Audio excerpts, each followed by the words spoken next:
Assalamualaikum warahmatullahi wabarakatuh. Saya Nur Aida Atira binti Zulkhairi, C20A1200. Untuk melengkapkan tugasan yang telah diberi, kumpulan kami telah memilih sastra dan sistem tulisan sebagai tajuk tugasan kami.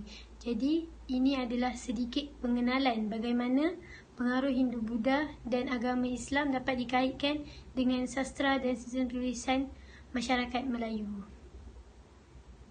Setelah datangnya pengaruh Hindu-Buddha dari India ke tanah Melayu, bermulalah satu zaman baharu di mana Hindu-Buddha diangkat sebagai agama rasmi hampir setiap kerajaan Melayu pada ketika itu. Pengaruh Hindu-Buddha pada ketika itu bukan sahaja mempengaruhi kepercayaan, seni bina, perundangan, malah turut mempengaruhi sistem bahasa dan tulisan dalam kalangan masyarakat Melayu. Sebelum adanya penggunaan bahasa Sanskrit di dalam sistem bahasa dan penulisan, masyarakat pada sebelumnya menggunakan bahasa Melayu purba. Oleh kerana kebanyakan masyarakat pada ketika itu telah pun menerima pengaruh Hindu-Buddha, mereka menjadikan bahasa Sanskrit sebagai bahasa yang tertinggi pada ketika itu. Setelah itu, tanah Melayu didatangi pula oleh pengaruh agama Islam dan ini dapat dibuktikan dengan penemuan batu bersurat serta batu nisan. Pengaruh agama Islam dipercayai telah tersebar melalui pedagang-pedagang Arab yang telah memperkenalkan bahasa Arab serta tulisan Jawi. Penggunaan bahasa Arab dan tulisan Jawi menyebabkan kosakata yang digunakan oleh masyarakat lebih tersusun dan berkembang. Dengan itu, bahasa Melayu dan tulisan Jawi diangkat sebagai bahasa pengantar dan bahasa Melayu memainkan peranan penting apabila ianya digunakan untuk menulis kitab-kitab agama, undang-undang dan juga pentadbiran. Sekian, terima kasih. Untuk melaksanakan kajian ini, kami mempunyai 3 objektif yang utama.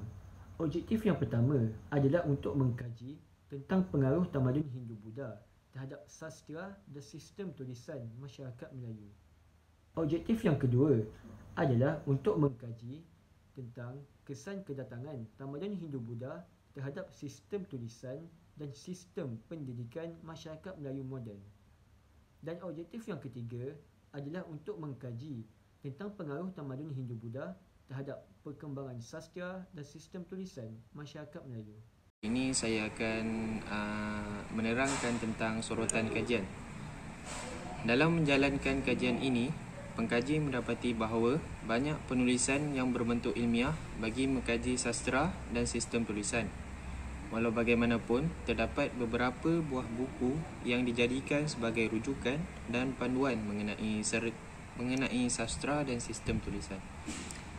Terdapat juga penulisan dalam bentuk jurnal yang bertajuk Pengaruh Islam, Arab dan Parsi dalam Inovasi Sistem Tulisan oleh Sulaiman, Rashidi dan Siong pada tahun 2015 yang membincangkan pengaruh Islam, Arab dan Parsi. Perbincangan dimulai dengan mengetengahkan imej tulisan yang pernah digunakan di alam Melayu sehingga membawa kepada kemunculan tulisan Jawi. Hasil perbincangan ini menunjukkan pengaruh Arab paling dominan dalam inovasi tulisan Jawi kerana sebahagian besar huruf Jawi berasal daripada huruf Arab, manakala pengaruh Parsi telah melahirkan huruf-huruf tambahan bagi menyesuaikan dengan keperluan bahasa Melayu. Selain itu, dalam bentuk buku yang bertajuk Tok Perak oleh Syed Alwi pada tahun 1985 yang menceritakan tentang Tok Perak merapati corak-corak pembaharuan dengan lebih berani dan luas. Menggunakan pelbagai jenis rupa seni, tulisan, tarian, wayang gambar dan Tok Perak adalah sebuah teater multimedia bercorak drama yang pertama di Malaysia. Seterusnya, dalam buku Pulau Pinang, Pusat Perkembangan Kesusastraan oleh Suhaimi Abdul Aziz pada tahun 2005 menyatakan bahawa Pulau Pinang memiliki wajah kesusastraan yang menawan dan menarik. Buku ini membincangkan kesusastraan bermula dengan bertapaknya institusi pencetakan pada awal abad ke-19 kehadiran persatuan-persatuan penulisan yang silih berganti. Kesimpulannya, hasil dari bacaan pengkaji dapat merumuskan bahawa sastra dan sistem tulisan mempunyai banyak sejarah perkembangan yang tersendiri. Kajian ini juga dapat menambah ilmu pengetahuan dalam perkembangan sastra dan sistem tulisan di negara ini. Sekian, terima kasih. Bagi permasalahan kajian ini pula, pada era masa kini ramai rakyat yang bergantung kepada pembangunan minda dan rakyatnya, seperti masyarakat hari ini yang khususnya kepada kaum pendidikan yang berkeinginan besar untuk melihat kelahiran-kelahiran masyarakat yang kaya dengan ilmu pengetahuan dari segi kemahiran teknikal supaya dapat menghadapi kehidupan yang semakin mencabar di masa hadapan. Oleh itu juga, bagi tujuan tersebut, dengan kemahiran berfikir dan sastra ini mula disematkan kepada para pelajar dan rakyat-rakyat dan masyarakat setempat selaras dengan perubahan yang semakin pesat yang berlaku sekarang ini. Bagi permasalahan kajian ini juga, kita juga mengkaji tentang pengaruh Hindu pada ketika itu. Bukan sahaja mempengaruhi kepercayaan dari segi seni bina perundangan. Oleh itu, di samping itu juga pengaruhi sastra dan sistem tulis dalam kalangan masyarakat juga terlibat. Sebelum adanya penggunaan bahasa Sanskrit di dalam sistem bahasa dan penulisan, masyarakat pada sebelum ini menggunakan bahasa Melayu Purba. Oleh hal ini, kerana kebanyakan masyarakat pada ketika itu telah menerima pengaruhi Hindu-Buddha, di mana mereka kemudiannya juga menjadikan bahasa Sanskrit sebagai bahasa yang tertinggi pada ketika itu. Oleh itu, pada hari ini juga bahasa Sanskrit banyak juga mempengaruhi sistem bahasa masyarakat Melayu dan banyak juga perkataan-perkataan Sanskrit diguna pakai dalam kehidupan seharian kita, di mana masyarakat sekarang ini juga ada juga menggunakan perkataan-perkataan tersebut.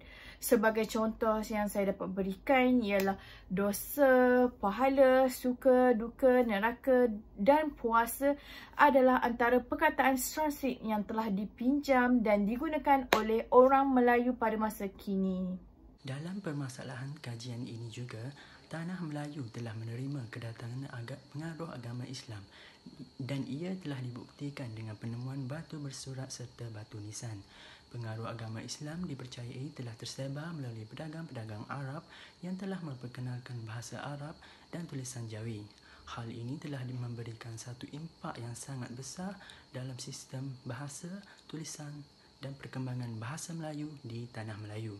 Perluasan bahasa Arab dan pengenalan kepada sistem tulisan Jawi menyebabkan kosakata yang digunakan oleh masyarakat lebih tersusun, tertib, berkembang. Oleh itu, bahasa Melayu dan tulisan Jawi diangkat sebagai bahasa penghantar melalui sistem ini. Bahasa Melayu juga dapat memainkan peranan yang sangat penting apabila ia digunakan untuk menulis kitab-kitab agama. Undang-undang dan pentadbiran seperti yang telah dinyatakan di dalam pengenalan. Pada mula kedatangan Hindu dan Buddha ke Tanah Melayu, orang Melayu mempunyai sistem bahasa dan penulisan yang tersendiri.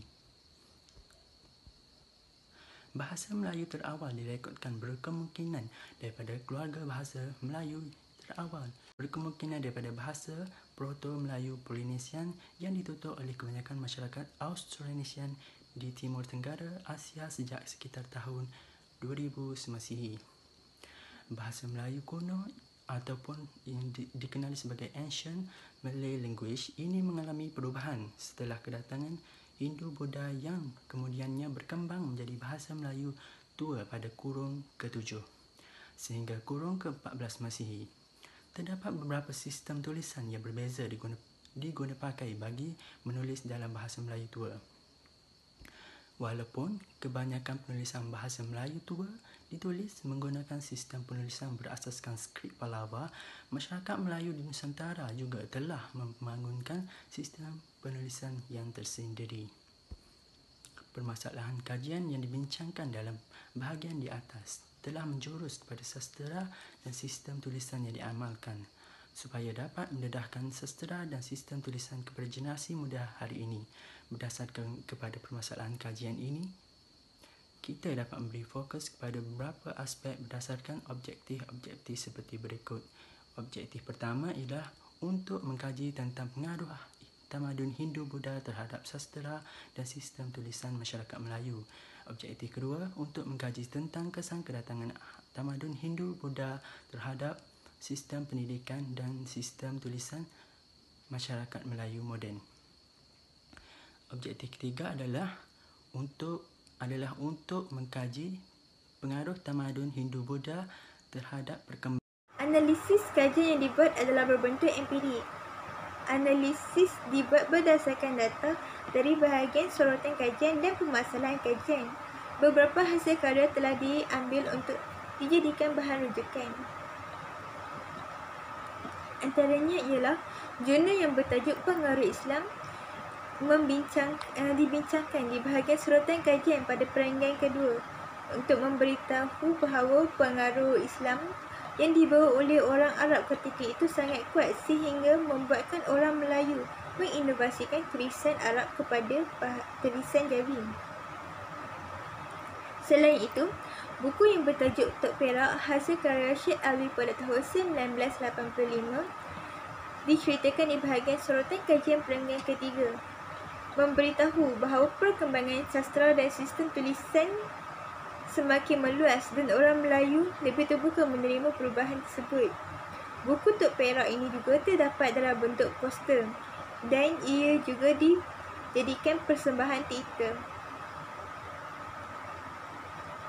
Seterusnya, buku Pulau Pinang Pusat Perkembangan Kesusastraan oleh Suhaimi Abdul Aziz pada tahun 2005 diceritakan di bahagian sorotan kajian pada perenggan keempat untuk memberitahu bahawa Pulau Pinang mempunyai kesusastraan yang unik ataupun yang tersendiri dan perjalanan awal sistem sastera, juga bagaimana proses dan perkembangannya berubah-ubah mengikut peredaran masa.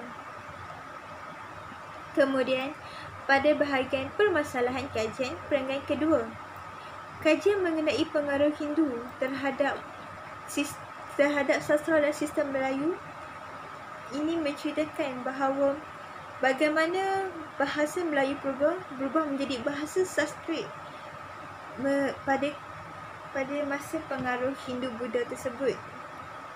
Ini juga mendatangkan kesan lain kepada kehidupan harian orang Melayu pada ketika itu. Akhir sekali, pada perenggan ketiga, bahagian permasalahan kajian menceritakan mengenai kedatangan pengaruh Arab, iaitu pengaruh agama Islam dan kesannya, seperti yang diceritakan di bahagian awal tadi, sorotan kajian dalam jurnal Pengaruh Islam. Di sini menceritakan bahawa pengaruh Islam ini membawa kesan juga kepada sistem sastera dan juga sistem tulisan tersebut, di mana daripada tulisan Melayu purba dijadikan tulisan Sanskrit, dijadikan bahasa Sanskrit pada pengaruh Hindu-Buddha, dan pada pengaruh Islam pula tulisan Sanskrit tersebut ditukar menjadi tulisan Jawi, dan sistem sastera dan sistem tulisan semua berubah, yang merupakan satu titik pemulihan yang baru. Sekian, terima kasih. Secara keseluruhannya, ajaran Buddha telah mendapat sambutan baik di Asia Tenggara. Namun begitu, penyebaran ini di Asia Timur telah mendapat sedikit tentangan. Berbeza pula dengan agama Islam. Agama Islam telah memberi pengaruh yang amat besar kepada masyarakat dan tamadun Melayu. Penyebaran agama Islam ini berlaku secara berperingkat-peringkat. Oleh itu, dapat dirumuskan bahawa masa Melayu mempunyai banyak perubahan kerana telah menerima pengaruh daripada luar. Dan tulisan Sanskrit tidak lagi digunakan oleh kerana ia lebih susah berbanding dengan tulisan Jawi. Sekian, terima kasih. Hasil kajian yang diperolehi adalah berdasarkan rujukan yang telah dibuat oleh kumpulan kami. Antaranya ialah kesan-kesan pengaruh Hindu-Buddha terhadap sastra dan sistem tulisan masyarakat Melayu sebelum kedatangan Islam yang dikarang oleh Siti Zahidah Khosran. Selain itu, sistem tulisan Jawi yang digunakan dalam manuskrip Hikayat Raja Handak di muka surat 172 yang dikarang oleh Abdul Hamid dan Faisal Ahmad. Seterusnya ialah pengaruh Islam terhadap teks Melayu yang ditulis oleh Muhammad Alwi Yusof. Dan akhir sekali ialah perkembangan sastera Islam di alam Melayu yang dikarang oleh Ahmad Nabil.